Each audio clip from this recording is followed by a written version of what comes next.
Saviez-vous que chaque fois que vous appelez un ami, vous conversez en réalité à travers la lumière? Et que cette lumière est guidée par des brins de fibre optique plus fins qu'un cheveu humain. Ce matériau, aussi fragile qu'il puisse paraître, est en réalité plus performant que l'acier quand il s'agit de transporter des données. Pourtant, le parcours de création d'une seule fibre, depuis le sable de quartz pur jusqu'aux bobines massives de câbles déposés au fond des océans, représente l'un des processus industriels les plus complexes au monde. Dans cette vidéo, nous vous emmenons à l'intérieur des lignes de production de pointe pour découvrir comment des millions de fibres optiques sont fabriquées et pourquoi elles sont devenues l'épine dorsale de l'ère connectée. Les États-Unis furent le premier pays à déployer des câbles à fibre optique à travers l'océan. En 1988, la ligne TAT8 est entrée en service, reliant l'Amérique au Royaume-Uni et à la France. Ce moment a marqué le début d'une nouvelle ère de connectivité mondiale. Depuis cette étape importante, les États-Unis sont devenus le cœur de l'infrastructure Internet mondiale. Ce qui a rendu ce bond gigantesque possible, ce sont les géants technologiques américains tels que Google, Meta et Microsoft, qui non seulement utilisent Internet, mais investissent également dedans et possèdent même en copropriété certains des câbles les plus importants de la planète. Alors, qu'en pensez-vous? Si la fibre optique n'existait pas, à quoi ressemblerait notre vie aujourd'hui? Pour créer des fibres optiques, le processus commence avec du sable de quartz de haute pureté. Seuls les gisements de sable blanc soigneusement sélectionnés conviennent, car ils contiennent le niveau de silice nécessaire pour le verre optique. Sur le site d'extraction, des excavatrices travaillent en continu, raclant d'épaisses couches de sable et les chargeant sur de lourds camions. Chaque chargement peut transporter des dizaines de tonnes, acheminant la matière première directement vers une installation de traitement proche. Là, le sable est déversé sur des tapis roulants et passe à travers des tamis vibrants qui séparent les pierres plus grosses et les débris organiques. Il est ensuite déplacé dans des cuves de lavage industriel. Ces cuves utilisent de puissants jets d'eau combinés à des agitateurs mécaniques pour éliminer l'argile, la poussière fine et les morceaux de végétation. Le cycle de lavage est répété plusieurs fois jusqu'à ce que tout le lot atteigne le niveau de propreté souhaité. Les eaux usées des cuves sont alimentées dans un système de recyclage qui récupère les fines particules de silice emportées par le flux et minimise la perte de matériaux. Une fois que le sable répond aux exigences, il est séché dans des fours industriels pour éliminer toute humidité résiduelle. Finalement, il est emballé dans des conteneurs scellés, prêts pour l'étape chimique, où la silice sera transformée en composé gazeux ou liquide avant d'être formée en préforme de verre qui deviendra la fibre optique. À partir des conteneurs scellés de silice pur, le matériau est déplacé vers la zone de traitement chimique. Ici, les techniciens convertissent la silice en composé gazeux. Sous des températures élevées, ces composés réagissent et se condensent en couches de verre ultra pur. Au lieu de faire fondre le sable en un bloc solide, cette technologie construit le verre couche par couche, éliminant progressivement presque toutes les impuretés. Le processus se déroule à l'intérieur d'un tube de verre creux qui tourne lentement tout en étant chauffé par une torche mobile. Lorsque le mélange gazeux traverse et rencontre la chaleur élevée, il se transforme en particules microscopiques de silice qui se déposent sur la paroi du tube et forment la structure souhaitée. En ajustant la composition du gaz, les ingénieurs peuvent déterminer quelle section deviendra le cœur, où la lumière voyagera, et quelle section formera la gaine environnante. Chaque couche est étroitement contrôlée pour son épaisseur et sa pureté, car même le moindre écart peut affecter la qualité de transmission de la lumière par la fibre. En raison de ces exigences strictes, la fabrication de la préforme est également l'étape la plus coûteuse de toute la ligne de production de fibres optiques. Les matières premières doivent atteindre une pureté quasi parfaite, et le processus de dépôt peut prendre des dizaines d'heures pour une seule préforme, ce qui le rend bien plus coûteux que les autres étapes. Après de nombreuses heures d'accumulation continue, le tube de verre se solidifie progressivement en une tige dense et solide connue sous le nom de préforme. Une préforme typique mesure environ 1 à 2 mètres de long et quelques centimètres de diamètre, et à l'intérieur, elle contient déjà la structure complète du cœur et de la gaine de la fibre, seulement à une échelle beaucoup plus grande. Lorsque la préforme de verre est prête, elle est déplacée dans la tour d'étirage des fibres, une structure en acier qui s'élève à plus de 18 mètres de hauteur. Au sommet de la tour, la préforme est maintenue en place et introduite dans un four spécial. La température à l'intérieur peut atteindre près de 2000 degrés Celsius, assez chaude pour ramollir le bas de la préforme. Lorsque le verre commence à s'écouler vers le bas, une petite goutte est tirée en un mince brin, marquant le début de la production continue de fibres. À partir de ce moment, tout le système fonctionne sous contrôle strict. Le brin est tiré tout droit vers le bas, avec un diamètre d'environ 0,125 mm, plus fin qu'un cheveu humain. La clé est de maintenir la fibre uniforme du début à la fin. Si elle devient plus épaisse ou plus fine de quelques micromètres seulement, sa capacité à transmettre la lumière peut être compromise. Pour maintenir la précision, plusieurs capteurs laser le long de la tour scannent la fibre en continu, mesurant le diamètre de chaque section avec une grande précision. Pendant cette étape, les opérateurs utilisent souvent des pinces ou de petites lames pour toucher ou couper directement la fibre. Cette étape est nécessaire pour retirer la portion instable au début ou pour couper un échantillon pour une inspection rapide au microscope. Parfois, ils coupent également la fibre à la fin d'une série pour séparer le produit de la machine. Ces actions garantissent que seules les fibres répondant aux normes passent à l'étape suivante. Le processus d'étirage peut se poursuivre pendant des heures sur une seule préforme. À partir d'une tige de seulement quelques mètres de long, l'usine peut produire une fibre optique s'étendant sur des dizaines de kilomètres, avec une qualité et une pureté constantes, prête pour les étapes suivantes de la ligne de production. Après avoir été étirée en un brin continu, le verre est encore extrêmement fragile. Pour s'assurer qu'elle peut passer aux étapes suivantes, l'usine applique immédiatement un revêtement protecteur. La fibre passe à travers une petite chambre remplie de polymère liquide. Ce polymère est spécialement formulé pour créer plusieurs couches. La couche intérieure est élastique pour réduire les fissures lorsque la fibre se plie, tandis que la couche extérieure est plus dure pour résister aux impacts et à l'abrasion. Ensuite, la fibre traverse un système de durcissement aux ultraviolets. La lumière UV durcit le polymère instantanément, transformant le liquide en une couche protectrice transparente. Cette étape est entièrement synchronisée avec la vitesse d'étirage, garantissant que le revêtement a une épaisseur uniforme et une liaison ferme. Avec cette couche protectrice, la fibre optique peut supporter la manipulation, le transport et les tests sans risque de dommages. Après que le revêtement protecteur a été appliqué et durci, la fibre est guidée à travers plusieurs stations d'inspection automatisées. Des capteurs laser surveillent son diamètre et son uniformité, tandis que des dispositifs optiques mesurent la transmission du signal. Cela se produit en continu le long de la ligne pour garantir que la fibre est stable avant de passer à l'étape d'enroulement. Dans la zone d'enroulement, la fibre est alimentée sur des bobines massives situées à la base de la tour. Chaque bobine peut contenir des dizaines de kilomètres de fibres, enroulées à grande vitesse tout en maintenant une tension constante. Si la fibre est tirée trop fort ou se chevauche de manière inégale, elle peut se fissurer ou se déformer. Donc tout le système d'enroulement est précisément programmé et soigneusement surveillé. Un bras mécanique guide le brin d'avant en arrière, déposant chaque boucle soigneusement côte à côte en couche uniforme, un peu comme enrouler du fil mais à l'échelle industrielle. Les opérateurs surveillent de près les écrans d'affichage de la tension et de la vitesse, prêts à intervenir si quelque chose ne va pas. Lorsqu'une bobine est pleine, le système épice automatiquement la fibre sur la bobine suivante, de sorte que la production se poursuive sans interruption. De cette façon, une seule préforme peut produire des bobines continues de fibres qui sont ensuite emballées dans des conteneurs de protection pour un transport sûr. À partir des bobines de fibres qui ont déjà été enrobées et testées, l'usine commence le processus de câblage pour former le produit fini. Premièrement, plusieurs bobines de fibres sont disposées en parallèle et alimentées dans une machine de câblage massive. Ici, les fibres sont rassemblées en faisceaux, allant généralement de quelques dizaines à plusieurs centaines de brins, selon la capacité de transmission requise. Entre ces faisceaux, les fabricants ajoutent des éléments de renforcement en acier ou en Kevlar pour augmenter la résistance mécanique. Le Kevlar est particulièrement précieux car il est léger mais plusieurs fois plus résistant que l'acier en tension. Ensuite, l'ensemble du faisceau est enveloppé de couches protectrices supplémentaires. Une gaine extérieure en plastique aide à bloquer l'humidité et à fournir une isolation. Certains câbles ont également un gel bloquant l'eau pompée à l'intérieur pour empêcher les fuites et la perte de signal. Pour les câbles sous-marins, la construction est encore plus complexe, avec plusieurs couches de fils d'acier enroulées étroitement autour du faisceau pour résister à la pression des profondeurs marines et résister aux dommages causés par les ancres de navires ou l'activité sismique sur le fond océanique. La machine de câblage fonctionne selon un rythme précis, tordant les composants uniformément autour du cœur de fibre pour maintenir l'uniformité le long de kilomètres de câbles. Les opérateurs surveillent attentivement la tension et l'angle d'enroulement sur les écrans d'affichage, car un mauvais alignement ou une compression excessive pourrait provoquer la défaillance du câble lorsqu'il est plié.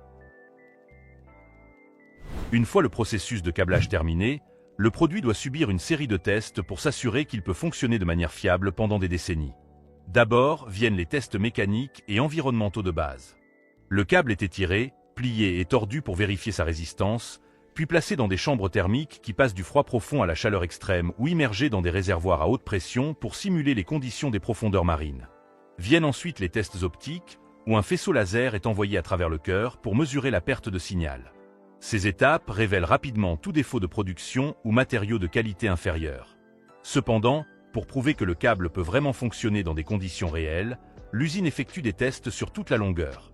Les ingénieurs connectent les deux extrémités du câble à des émetteurs et récepteurs optiques, envoyant des données en continu pendant des heures. Ce ne sont pas seulement des impulsions lumineuses. Le système transmet des vidéos, de la voix et du trafic réseau pour imiter le fonctionnement réel. Si le signal traverse toute la longueur sans perte de paquet, distorsion ou atténuation anormale, le câble est considéré comme prêt. De plus, le câble est soumis à une charge continue pendant des périodes prolongées pour tester la stabilité à long terme. Certains échantillons sont même installés dans des conditions réelles sur le terrain, comme être enterrés sous terre ou suspendus sur des poteaux électriques, et leurs performances sont à nouveau mesurées après des jours de fonctionnement. Cette étape est cruciale car ce n'est qu'à travers des essais en conditions réelles que le fabricant peut être certain que le câble résistera à une utilisation 24 heures sur 24 et 7 jours sur 7 pendant de nombreuses années. Une fois que le câble a passé tous les tests rigoureux, la bobine est officiellement considérée comme un produit fini. Mais avant d'atteindre les équipes d'installation, il doit passer par l'emballage et le transport, une étape tout aussi critique.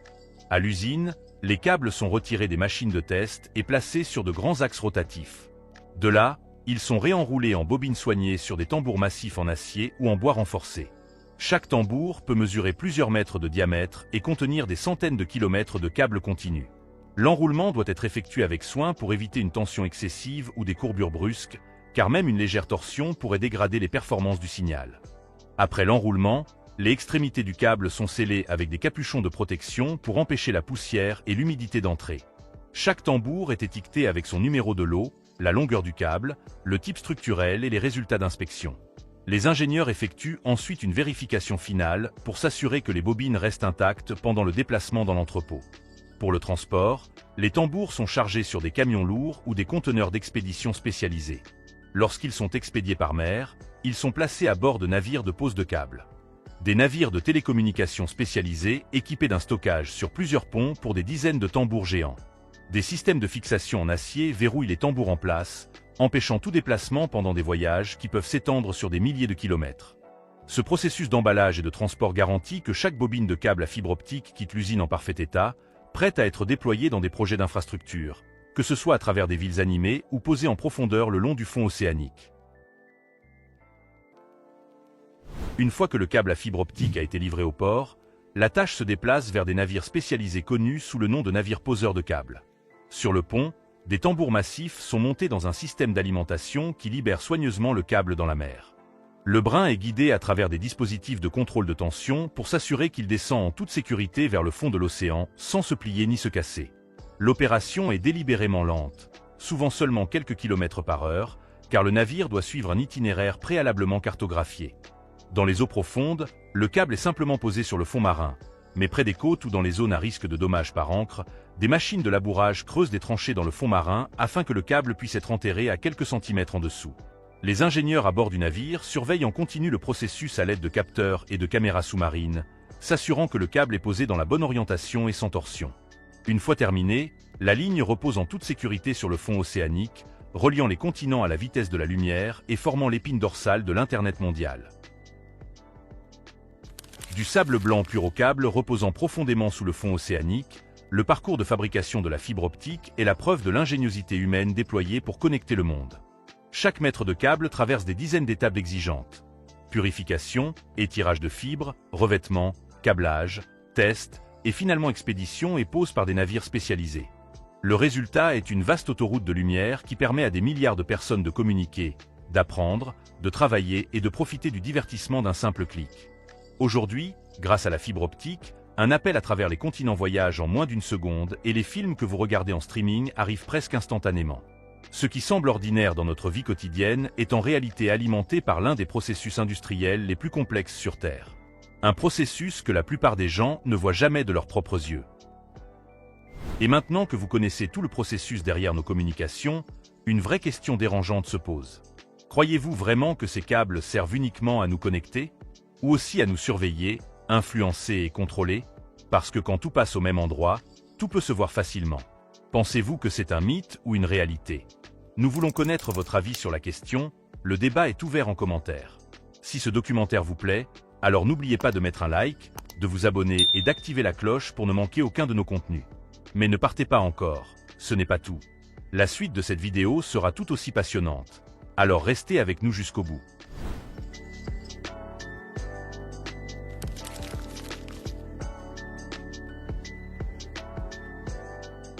L'eau est sans doute la ressource la plus essentielle à notre existence. Elle accompagne chaque moment de notre vie.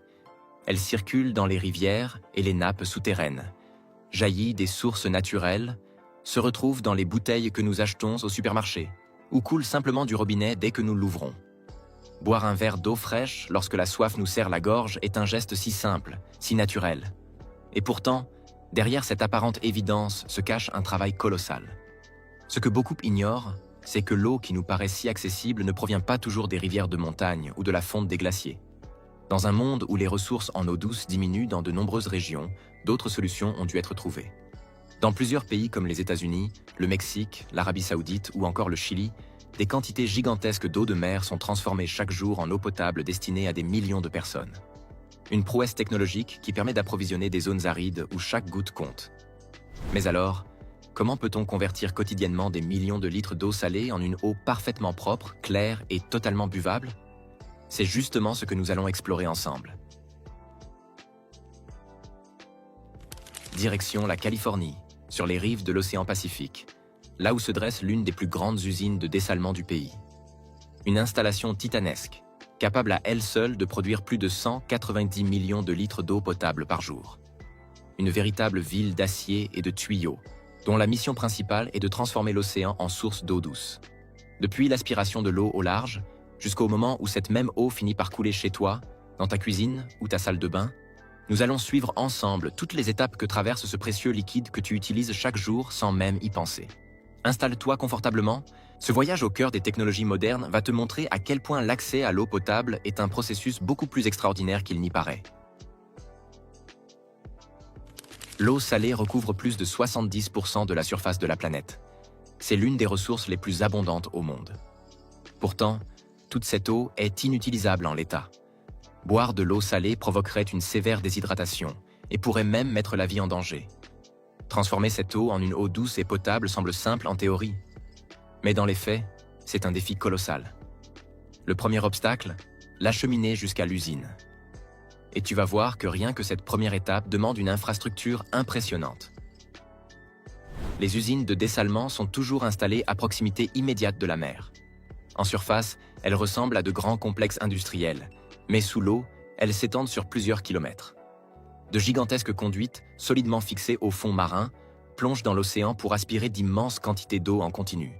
Ces conduites sont conçues pour résister à la pression de l'eau, aux courants marins, aux sels corrosifs et même aux secousses sismiques, car plusieurs de ces régions sont situées sur des zones tectoniques actives. Une fois aspirée, l'eau voyage dans des tuyaux sous-marins reliés à des pompes industrielles d'une puissance impressionnante. Imagine d'énormes turbines capables d'aspirer l'équivalent de dizaines de piscines olympiques, chaque minute. L'eau parcourt ensuite parfois plusieurs centaines de mètres avant d'arriver à l'usine, où elle commence enfin son traitement. Pour prendre la mesure de ce qu'une telle installation peut accomplir, l'usine de Carlsbad, en Californie, traite plus de 190 millions de litres d'eau par jour, soit l'équivalent de 95 millions de bouteilles d'eau de 2 litres. Une quantité si immense qu'elle pourrait remplir plusieurs stades de football chaque semaine. Dans certains pays particulièrement arides, comme les Émirats arabes unis, plus de 90% de toute l'eau potable consommée provient de ce procédé. Là-bas, sans le dessalement, il serait tout simplement impossible de fournir assez d'eau aux habitants. Une fois l'eau arrivée à l'usine, le gigantesque processus peut enfin commencer. Lorsque des millions de litres d'eau pénètrent dans l'usine de dessalement, la première priorité est de les débarrasser de tout ce que l'océan transporte. Sable, algues, fragments de coquillages, bactéries marines, plancton, et même parfois de minuscules crustacés. Imagine un instant boire un verre d'eau contenant tout cela. Pas très appétissant, n'est-ce pas? L'eau passe donc par une série de filtres mécaniques. Les premiers sont très larges et retiennent les plus grosses impuretés. Puis, plus l'eau avance, plus les filtres deviennent fins, formant une barrière progressive. Ces filtres, composés de matériaux ultra résistants, sont conçus pour fonctionner jour et nuit. Certains ressemblent à de grandes grilles métalliques, d'autres à de couches de matériaux poreux empilés en plusieurs niveaux. Leur rôle, garantir que seule une eau prétraitée, débarrassée des particules visibles à l'œil nu, puisse poursuivre son chemin. Pendant cette étape, des techniciens surveillent sans arrêt la qualité de l'eau et l'état des machines. Rien n'est laissé au hasard. La moindre hausse de pression, une légère coloration ou l'apparition d'une particule inattendue peut signaler un problème. Un défaut non détecté pourrait endommager les membranes d'osmose inverse, des équipements coûteux et extrêmement sensibles. Une fois les impuretés grossières éliminées, l'eau est enfin prête pour l'étape la plus spectaculaire du traitement, l'élimination du sel. L'eau est désormais propre, mais pas encore potable. Elle reste salée. Pour la transformer en eau douce, une technologie révolutionnaire entre en jeu, l'osmose inverse. Le principe est fascinant. L'eau est poussée à travers des membranes spéciales, dont les pores mesurent à peine quelques nanomètres. Ces membranes sont si fines qu'elles ne laissent passer que les molécules d'eau. Tout le reste, le sel, les minéraux, les ions, les polluants, reste bloqué du mauvais côté. Pour forcer l'eau à travers ces membranes, il faut exercer une pression énorme, parfois supérieure à 70 bars. C'est l'équivalent de la pression exercée à 700 mètres sous l'eau. Seules des pompes industrielles surdimensionnées sont capables de produire une telle force. À la sortie, l'eau obtenue est presque totalement douce. L'osmose inverse élimine jusqu'à 99% du sel. Ce qui reste de l'autre côté de la membrane est appelé saumure. Une eau extrêmement salée, bien plus concentrée que l'eau de mer. Cette saumure est ensuite renvoyée à l'océan, mais pas n'importe comment. Elle est soigneusement diluée et rejetée dans des zones où le courant marin est fort, pour éviter qu'elle ne perturbe les habitats naturels ou n'endommage l'écosystème marin. Maintenant que l'eau est devenue douce, une nouvelle série d'étapes commence pour la rendre totalement potable. Une eau douce n'est pas forcément une eau propre. Même après l'osmose inverse, il peut rester des traces de virus ou de bactéries invisibles à l'œil nu. Et lorsqu'il s'agit de santé publique, la moindre bactérie peut devenir un problème majeur. Pour éliminer tout organisme pouvant présenter un danger, les usines utilisent plusieurs méthodes de désinfection. La première consiste à exposer l'eau à de puissants rayons ultraviolets. Ces rayons détruisent l'ADN des micro-organismes, empêchant toute reproduction. C'est un procédé très efficace, qui n'ajoute aucun produit chimique et ne modifie pas le goût de l'eau. Certaines usines complètent ce traitement par une très faible dose de chlore ou de dérivés chlorés, juste assez pour assurer une protection supplémentaire pendant le transport dans les canalisations. Ce dosage est soigneusement contrôlé et n'a rien à voir avec la forte odeur de chlore que l'on retrouve dans une piscine. L'eau est maintenant stérilisée, mais elle est trop pure pour être consommée telle qu'elle. L'étape suivante consiste à reminéraliser l'eau. En effet, les membranes d'osmose inverse ont retiré pratiquement tout. Le sel, les impuretés, mais aussi les minéraux essentiels.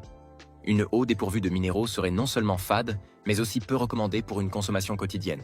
Pour y remédier, des doses précises de calcium, de magnésium ou encore de potassium sont ajoutées. Ces minéraux sont essentiels au bon fonctionnement de notre organisme. Ils renforcent nos os, contribuent à l'hydratation et améliorent même le goût de l'eau. Les machines de minéralisation ajoutent ces éléments en quantité calculée au milligramme près, suivant des normes sanitaires extrêmement strictes. C'est cette étape qui redonne à l'eau son équilibre naturel, sa saveur neutre et agréable, et sa qualité comparable à celle des meilleures eaux de source. Avant d'être autorisée à sortir de l'usine, l'eau doit encore passer par une série de contrôles rigoureux. Les ingénieurs prélèvent des échantillons à différents stades du processus et les analysent dans des laboratoires internes. Ils vérifient la présence éventuelle de bactéries, la pureté chimique, la teneur en minéraux, le pH, la conductivité et même la transparence de l'eau. Chaque paramètre doit respecter des normes internationales très strictes.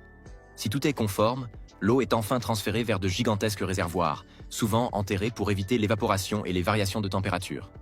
Ces réservoirs servent de réserve tampon pour garantir un débit continu dans les canalisations. À partir de ces réservoirs, l'eau potable commence son dernier voyage. Elle est injectée dans un vaste réseau de conduites souterraines qui parcourt villes, villages, zones industrielles et quartiers résidentiels. Certaines de ces canalisations courent sur des centaines de kilomètres, traversant tunnels, vallées, stations de pompage et zones désertiques. Tout est pensé pour que l'eau arrive chez toi avec la même qualité que lorsqu'elle a quitté l'usine. Arrivée dans les zones habitées, l'eau passe par de petites stations de contrôle qui garantissent que rien ne s'est altéré en chemin. Puis elle circule dans le réseau urbain avant d'atteindre ton robinet. Et voilà, maintenant tu connais le parcours complet de l'eau, depuis les profondeurs de l'océan jusqu'au verre que tu tiens dans ta main. La prochaine fois que tu ouvriras ton robinet, prends un instant pour y penser. L'eau que tu t'apprêtes à boire a peut-être commencé son voyage dans l'immensité de l'océan Pacifique. Grâce à un processus complexe et ingénieux, cette eau salée est devenue l'un des biens les plus précieux de ton quotidien. Dis-moi en commentaire, préfères-tu boire l'eau du robinet ou optes-tu plutôt pour l'eau en bouteille? Si ce documentaire te plaît, alors n'oublie pas de mettre un like, de t'abonner et d'activer la cloche pour ne manquer aucun de nos contenus.